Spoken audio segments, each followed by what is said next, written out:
사도 요한은 오늘 본문에서 하나님은 그분의 본질 자체가 사랑이라고 선포를 하고 있습니다. 오늘 본문 7절과 8절 말씀을 우리 같이 읽겠습니다. 본문 7절과 8절 말씀 함께 있습니다. 사랑하는 자들아, 우리가 서로 사랑하자. 사랑은 하나님께 속한 것이니 사랑하는 자마다 하나님으로부터 나서 하나님을 알고 사랑하지 아니하는 자는 하나님을 알지 못하나니 이는 하나님은 사랑이심이라. 아멘. 사도 요한은 제자들 중에 막내로 예수님의 사랑을 엄청나게 많이 받았습니다.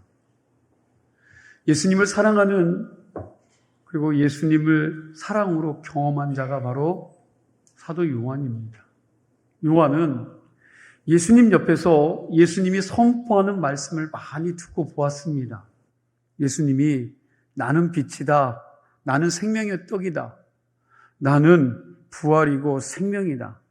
나는 길이고 진리다. 이런 선포하는 이런 말씀에 대해서 그는 옆에서 보고 듣던 사람이었습니다. 그래서 사도 요한은 예수님처럼 하나님은 사랑이시다라고 선포하고 있습니다. 사도 요한은 예수님과 3년 동안 같이 지내면서 예수님을 옆에서 보았고 만졌기에 예수님이 누구인지, 하나님이 누구인지 확실하게 알았기에 하나님은 사랑이심이라고 담대하게 선포할 수 있었던 것입니다. 사도 요한은 먼저 이런 위대한 선포를 하고 선언을 하고 난 다음에 우리가 해야 할, 사랑해야 할 이유를 말하고 있습니다. 우리가 왜 사랑하면서 살아야 합니까? 사랑은 하나님께 속한 것으로 하나님으로부터 나왔기 때문이다. 그렇게 말씀하고 있습니다. 신약 성경에서 하나님의 무조건적인 사랑을 아가페로 표현했습니다. 구약 성경에서는 이 하나님의 무조건적인 사랑을 헤세드로 표현하고 있습니다. 헤세드라는 말이 굉장히 중요한 용어인데 뜻은 이런 겁니다. 하나님의 심장, 불변의 사랑, 인자, 그리고 자기 백성을 향한 하나님의 한결같은 사랑. 자기 백성들을 향한 한결같은 이 사랑이 헤세드라는 말입니다. 여러 가지 뜻이 있는데 헤세드라는 말을 쉽게 설명하면 이런 겁니다. 사랑하는 자식이 병상에 누워 있는데 목숨이 왔다 갔다 합니다. 고통 가운데 죽음의 문턱을 넘나드는 그 자식을 내려다보는 아버지와 어머니의 마음이 어떻겠습니까? 삶과 죽음의 순간에 와 있는 그 자식을 보는 부모의 마음은 좀 찢어지는 마음이요. 차라리 내가 죽었으면 하는 고통스러운 마음이죠. 눈 뜨고 볼 수 없을 정도의 마음이, 그리고 그렇게 아픈 마음일 겁니다. 그렇게 내 사랑하는 자식이 고통을 보고 아파하는 그 부모의 마음, 그 찢어지는 마음이 히브리어로 헤세드라고 표현합니다. 이렇게 인간을 사랑하는 하나님의 마음이 헤세드입니다. 하나님이 인간을 행복하게 살도록 지으셨는데 인간이 하나님이 만들어 놓은 그 복의 길을 버리고 죄에 빠져서 비참한 자리에서 고통을 당하고 신음하고 있습니다. 인간들의 그 비참한 모습을 보니까 하나님의 마음이 너무너무 아픕니다.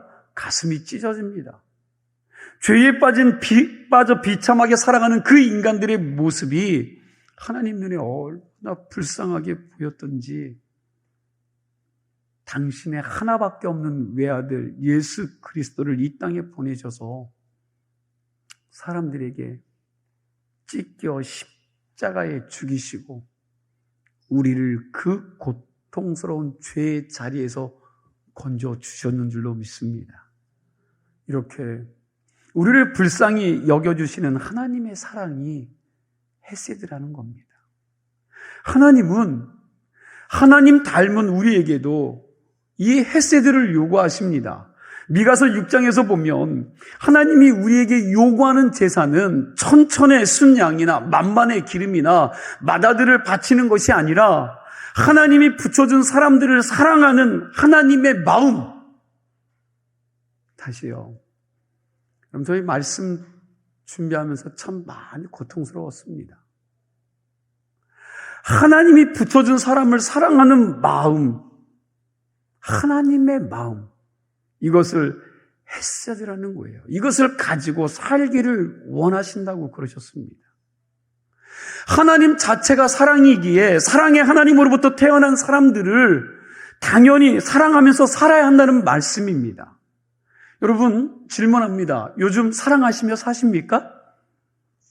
여러분, 그렇다면 틀림없이 그분은 하나님의 자녀임이 틀림없습니다. 혹시 누군가를 사랑하지 못하고 미워하며 살면서도 마음에 아무런 꺼리낌도 부딪힘도 없다면 내가 하나님께로부터 난 자인지 자신의 신앙의 현주소를 다시 생각해 볼 필요가 있다는 것입니다. 이렇게 말한다고 해서 미워하면서 사는 사람을 무조건 다 마귀의 자녀들이라는 편견을 가지라는 것이 아닙니다. 분명한 것은 사랑하며 살라는 하나님의 명령을 실천하지 못하면서 산다면 지금 나의 삶은 성도로서의 마땅한 삶이 아닌 것이 틀림이 없습니다. 하나님이 나에게 붙여준 사람을 사랑하면서 살라고 하셨는데, 사랑하라고 했는데, 여러분 내가 그 인간 미워하며 산다면 내가 정상적으로 사는 하나님의 사람이 아니라는 것을 한번 생각해 보아야 한다는 것입니다. 여러분들이 이 말씀에 대해서 너무 부담감을 가질까 봐 제가 하나 점검해 보겠습니다. 여러분, 2000년 전에 사랑하는 사람들아, 사랑하는 자들아, 우리가 서로 사랑하자, 이 편지를 받았던 우리 신앙의 선배들은 자기 주변에 있는 사람들을, 그리고 자기 속해 있는 공동체의 형제들을 서로 사랑하면서 살았을 것 같습니까? 사랑하지 못하며 살았을 것 같습니까? 전혀 감이 없으십니까? 사랑하며 살지 못했으니까 사랑하면서 살자고 그런 거예요. 여러분, 사랑하지 못하면서 살았으니 그들에게도 사랑하자고 이야기한 겁니다. 그냥 서로 아름답게 사랑하면서 사는 사람들에게 가서 여러분 서로 사랑하면서 살아야 합니다 라고 말한다면 그 사람들이 뭐라고 할까요? 여러분, 충분히 그들은 사랑하고 사는 사람들입니다. 그런데 누군가 가서 그들에게 당신들 서로 사랑하며 살아야 합니다 라고 말한다면 그 사람들은 너나 잘하세요, 너나 잘하세요, 너나 사랑하면서 살아, 그렇게 말하겠지요. 사랑하면서 살지 않으니까 요한이 이 편지를 쓴 것입니다. 2000년 전 우리 신앙의 선배들도 신앙생활 같이 하는 이 형제들을 사랑하는 것이 쉽지 않았다는 거예요. 2000년 전 우리 신앙의 선배들이나 지금 우리나 크리스찬이라면 형제를 사랑하면서 살아야 된다는 것을 잘 알고 있지만 그게 결코 쉬운 일이 아니었다는 겁니다. 이게 바로 우리의 연약함이지요. 한 여자와 한 남자가 사랑해서 더 사랑하려고 뭘 합니까? 자, 엄청나게 사랑해요. 그럼 맨날 헤어지는 게 힘들어. 그래서 뭘 해요? 그렇죠. 여러분, 너무 사랑해서 여러분 더 사랑하려고 하는 게 뭐냐면 결혼이에요, 결혼. 그래서 이들이 한 집에 삽니다. 그러면 그렇게 부부가 됐으면 뭐 하고 살아야 돼요? 그렇죠. 더 뜨겁게 사랑하면서 행복하게 살아야 되는데 그렇게 사는 사람들이 많습니까? 적습니까? 네? 더 뜨겁게 사랑하려고 결혼했는데 그렇게 살지 못하는 사람들이 많다는 겁니다. 부부간에도 사랑하면서 살아야 하는 게 여러분 이렇게 어려운데 피 한 방울 섞이지 않는 사람들이 교회 안에서 같은 신앙생활하면서 사랑한다는 게 쉽냐는 거죠. 쉽지 않다는 겁니다. 같은 핏줄에서 나온 형제 자매끼리도 사랑하기가 어려운데 피 한 방울 섞이지 않는 사람들이 모여서 서로 사랑하면서 신앙생활하는 것이 얼마나 어렵겠습니까? 사실 서로 사랑하면서 살라는 하나님의 명령은 지키기 쉬운 명령이 아닙니다. 어쩌면 불가능한 미션일지도 모르겠습니다. 그럼 우리가 사랑하면서 사는 것을 포기할까요? 그럼 포기해도 되는 겁니까? 이게 힘들다 보니 오늘날 현대 크리스찬들이 가면을 쓰고 신앙생활을 합니다. 같은 교회에서 신앙생활을 하면서 부담이 되는 사람, 내 마음에 꺼리낌이 있고 불편한 사람은 그냥 적당히 거리를 두고 간격을 유지합니다. 그러면서 나는 그 사람 미워하지 않는다고 생각합니다. 그냥 나하고 코드가 맞지 않아서 마음이 부담이 되는 사람 피하는 거지요. 그 사람과 관계 맺고 지내다가 상처받기 싫다는 겁니다. 어쩌다가 그 사람과 만날 수밖에 없는 그 자리가 되면 어때요? 적당히 인사는 하지만 그 시간이 너무너무 불편합니다. 보통 교회 교인들은 그렇게 가면을 쓰고 신앙생활을 합니다. 그런데 교회 안에서의 신앙의 형제자매들이 그렇게 신앙생활하는 것이 마땅한 것입니까?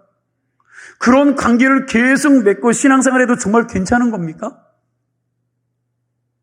모르긴 몰라도 불편하고 곤란하고 하나님 말씀에 순종할 수 없는 일들이 더 많아질 것이 틀림이 없습니다. 예수님은 여기에 대해서 뭐라고 말씀하셨습니까? 마태복음 5장 46절과 47절 말씀에 보니까 이렇게 말씀하고 있어요. 너희가 너희를 사랑하는 자를 사랑하면 무슨 상이 있으리요? 세리도 이같이 아니하느냐? 또 너희가 너희 형제에게만 무난하면 남보다 더하는 것이 무엇이냐? 이방인들도 이같이 아니하느냐? 우리가 살아가면서 나를 사랑하는 사람을 사랑하고 나를 미워하는 사람을 같이 미워하면 세상 사람과 다를 게 뭐가 있느냐는 거죠.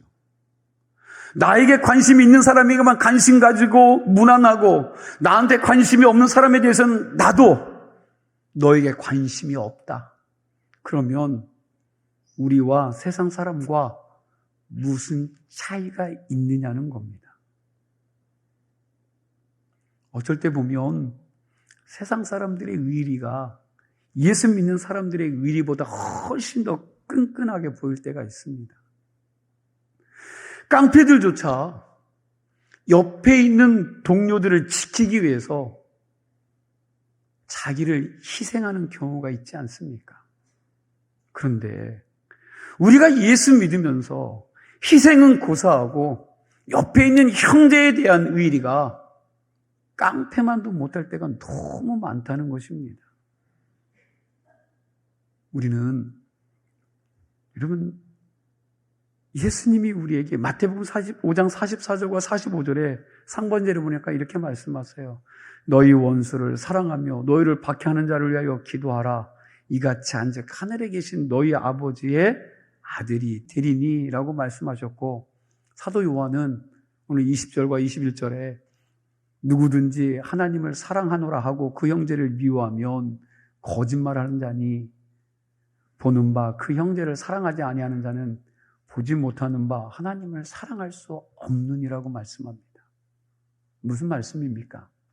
눈에 보이는 형제도 사랑하지 못하면서 눈에 보이지 않는 하나님을 어떻게 사랑할 수 있느냐는 겁니다. 그러니 형제를 미워하면서 하나님을 사랑한다고 하는 소리 하지 말라는 거예요. 왜? 그거 새빨간다 거짓말이라는 겁니다. 이 말씀에 저 또한 자유로울 수가 없었습니다. 오늘 말씀 전하는데 너무 불편함이 많습니다. 힘이 듭니다. 오늘도 나를 쳐서 복종시키지 않으면 저도 이 말씀에 순종할 수 없는 연약한 존재라는 것을 다시 한번 깨닫게 됩니다. 21절입니다. 우리가 이 계명을 주께 받았나니. 무슨 계명입니까? 사랑이죠. 사랑하라는 계명을 누구에게 받았다고요? 주께 받은 겁니다. 하나님께 받은 거예요.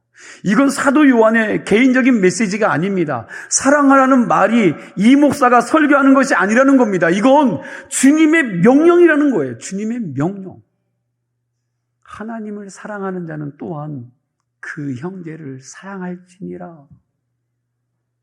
하나님은 우리에게 할 수 있는 것은 하고 할 수 없는 것은 안 해도 된다고 말씀하지 않았습니다. 하나님이 우리에게 용서할 수 있는 사람은 용서하고 용서할 수 없는 놈은 용서하지 않아도 된다고 말씀하시지 적이 없습니다. 사랑할 수 있는 사람은 사랑하고 사랑할 수 없는 사람은 사랑하지 않아도 된다고 말씀하신 적이 없다는 것입니다. 오히려 그 반대이죠.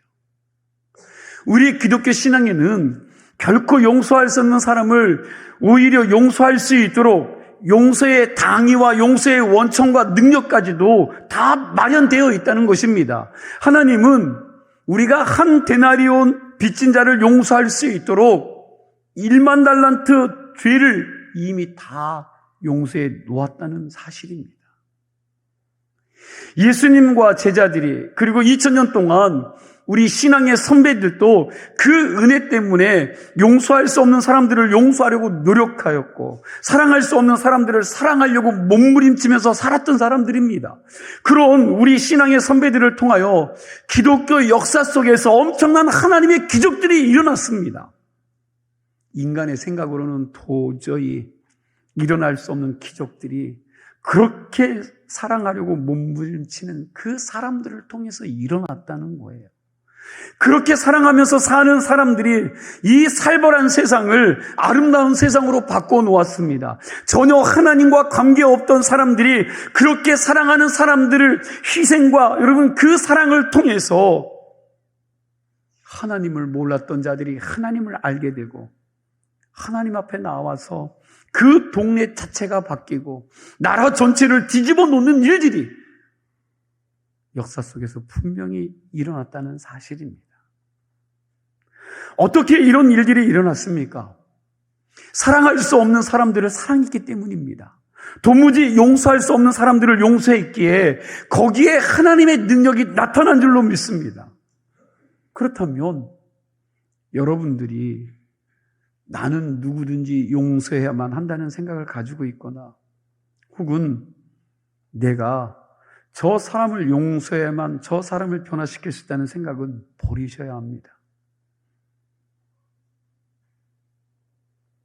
나 아니면 안 된다는 구세주 신드림을 가져서는 안 된다는 말이에요. 사랑과 용서에 대해서만큼은 우리는 그 누구도 자신할 수 없습니다. 또한 반대로 사랑하지 못했다 하여 지나친 죄의식을 가져서도 안 됩니다. 우리는 내가 사랑할 수 없고 용서할 수 없는 영혼을 긍휼이 풍성하신 하나님 손에 맡겨드릴 수 있어야 합니다. 그 영혼의 구원과 변화는 오로지 누가요? 주님께만 있다고 인정하고 우리는 다만 내게 사랑을 명하시는 그 하나님 말씀에 순종하기 위해 오늘도 몸부림쳐 기도하고 씨름할 뿐이라는 사실입니다. 예수님도 십자가를 지시기 전날 밤 이 잔을 좀 어떻게 해요? 거두어 가시도록 하나님 아버지께 밤새 가도록 여러분 기도하면서 떨어지는 그 땀방울이 핏방울로 변할 때까지 여러분 이 죽음 앞에 씨름하셨다라는 거예요. 무슨 죽음입니까? 여러분 죄인들을 사랑하는 거죠. 여러분 그 십자가 사건은 자기가 죽으면 안 되지만 우리를 위해서 죄인된 이 죄인을 사랑하는 거예요. 사랑하는 것입니다. 그래서 예수님께서도 그 어려운 일, 예수님께서도 엄청난 어려운 일이셨습니다. 결코 가볍고 쉬운 일이 아니라는 거예요. 우리가 형제를 사랑하는 것은 할 수 있어서 하는 것이 아니라 하나님이 우리에게 형제를 사랑하라고 명령하셨기 때문에 순종하는 것입니다. 그런데 이게 잘 되십니까? 용서가 우리의 힘과 의지 가지고 여러분 잘 되시던가요? 안 됩니다. 우리는 말씀에 순종하여 용서하려고 하면 할수록 여러분 무엇을 깨닫게 되느냐 하면 내가 얼마나 용서 못하는 완고한 인간인가 하는 그런 가난한 마음만 직면하게 되는 거지요. 이때 하나님의 은혜가 필요합니다. 용서는 하나님 은혜로만 가능합니다. 그래서 용서했던 사람도 자랑할 게 하나도 없습니다. 또한 사랑하지 못하는 것을 상대방의 잘못으로 돌리고 핑계를 대서도 안 됩니다. 여전히 내 마음속에는 그 인간을 미워하고 있음에도 불구하고 자기는 그 사람을 다 용서하고 잃어버렸다고 스스로 거짓말해서도 안 된다는 겁니다. 우리는 주님의 말씀 그대로 순종하려고 몸부림쳐 보아야 합니다. 그게 힘들지만 내 전 인격을 들여 순종하려고 노력해 보아야 한다는 것입니다. 한 번도 도전해보지도 않고 나는 못하겠다고 하지 말라는 겁니다. 2024년이 시작되었는데 올해 내가 정말 사랑할 수 없는 사람이라도 말씀에 순종하여 용서하고 사랑하기로 결단하시기를 소망합니다. 주님이 도우실 것입니다. 자, 그렇다면 우리가 이 불가능한 명령을 어떻게 이루어낼 수 있습니까? 어떻게 형제 사랑을 실천할 수 있습니까? 사도 요한은 우리에게 그 비법을 가르쳐주고 있습니다. 우리 9절과 10절 말씀 함께 읽습니다. 9절 10절입니다. 하나님의 사랑이 우리에게 이렇게 나타난 바 되었으니 하나님이 자기의 독생자를 세상에 보내심은 그로 말미암아 우리를 살리려 하심이라. 사랑은 여기 있으니 우리가 하나님을 사랑한 것이 아니요 하나님이 우리를 사랑하사 우리 죄를 속하기 위하여 화목제물로 그 아들을 보내셨습니다. 아멘. 사도 요한은 하나님이 우리에게 먼저 어떻게 사랑하셨는지 시범을 보이셨다는 겁니다. 잘 보아라. 사랑은 이렇게 하는 것이다. 여러분, 그렇게 가르쳐 주신 겁니다. 하나님이 우리에게 당신의 사랑을 어떻게 보여주셨습니까? 죄로 말미암아 본래 죽었던 우리를 살려주시려고 당신의 하나밖에 없는 외아들 예수 그리스도를 이 세상에 보내셔서 찢기게 하시고 십자가에 죽이셔서 진정한 사랑이 뭔지를 우리에게 알려주신 것입니다. 하나님 아버지와 그 아들 예수 그리스도가 보여주신 진짜 사랑, 그 십자가 앞에 서면 우리는 아직까지도 진짜 사랑이 뭔지를 잘 모르고 살았고 그리고 실천해 본 적도 없다는 것을 깨닫게 됩니다. 여러분, 한번 이 말씀에 대해서 정직하게 생각해 보세요. 우리가 언제 이런 사랑을 한 적이 있습니까? 우리는 끊임없이 살아가면서 딜을 했잖아요, 딜. 사랑의 거래를 한 거지요. 당신이 이만큼 나에게 했어. 그럼 나는요, 나도 그만큼 해줄게. 당신이 나한테 해준 게 뭐가 있어? 그래도 나는 당신한테 이렇게 해준 게 많은 것 같은데. 내가 더 손해보고 살았는데. 그죠? 그러니 분한 겁니다. 그러니 열받는 거지요. 이익과 불이익을 따지고 딜을 하면서 산 것이지 진정한 사랑을 하면서 살지는 않았다는 것입니다. 우리가 하는 사랑 대부분이 그렇다는 겁니다. 사실 우리는 예수님이 하신 진짜 사랑에 대한 개념도 잘 알지 못하고 그리고 그 사랑을 잘 배우지도 못했고 그 사랑을 제대로 실천하면서 산 적도 없습니다. 그래서 하나님이 우리에게 하신 그 진짜 사랑, 당신이 우리에게 하신 그 진짜 사랑이 뭔지를 보여주시면서 너희들 진짜 사랑이 뭔지를 잘 보았지. 진짜 사랑은 십자가와 자기의 희생이다. 너희가 이 진짜 사랑의 수혜자요, 그 당사자임을 기억해라. 그리고 너희가 받은 이 사랑을 실천하면서 살아보거라 하신 것입니다. 하나님이 2024년도라는 새로운 삶의 기회를 주셨는데 우리가 올해 이 사랑을 실천하기 위하여 도전해 보았으면 합니다. 나는 사랑 못하는 사람이다라고 시도도 하지 않는 것이 아니라 이제 좀 한 번쯤 나를 통해서 하나님의 사랑이 표현되고 터져나가기를 좀 갈망하는 마음을 가지고 사랑하려고 애써 보시기를 소망합니다. 물론 지금 우리의 수준에서 예수님처럼 형제를 사랑하는 것이 쉽지 않습니다. 그러나 예수님처럼 사랑하려고 애쓰다 보면 하나님의 성령께서 그 사랑을 실천하려고 애쓰는 우리들에게 은혜도 주시고 능력도 주셔서 우리도 주님 닮은 헤세디의 심령을 가지고 하나님께서 붙여준 사람들을 사랑하게 되리라 믿습니다. 하여튼 올해는 우리가 말씀 붙들고 사랑하기를 몸부림치자고요.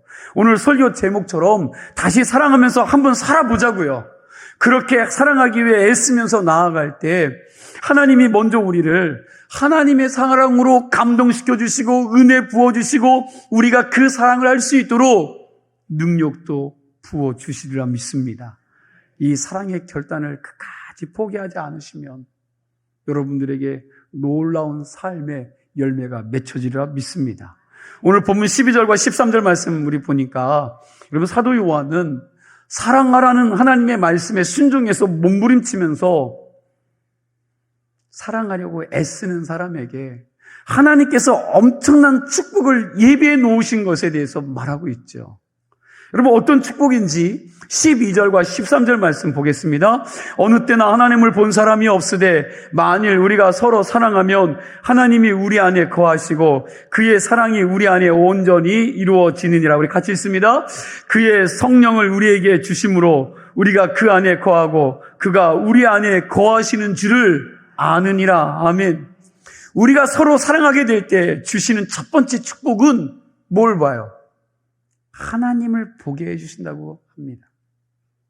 형제 사랑하는 것을 실천하는 것이 불가능한 것 같이 보이지만 우리가 사랑하려고 몸부림치고 애쓸 때에 한 번도 하나님을 본 사람이 세상에는 없지만 이제 하나님이 우리 안에 거하심을 보게 된다는 것입니다.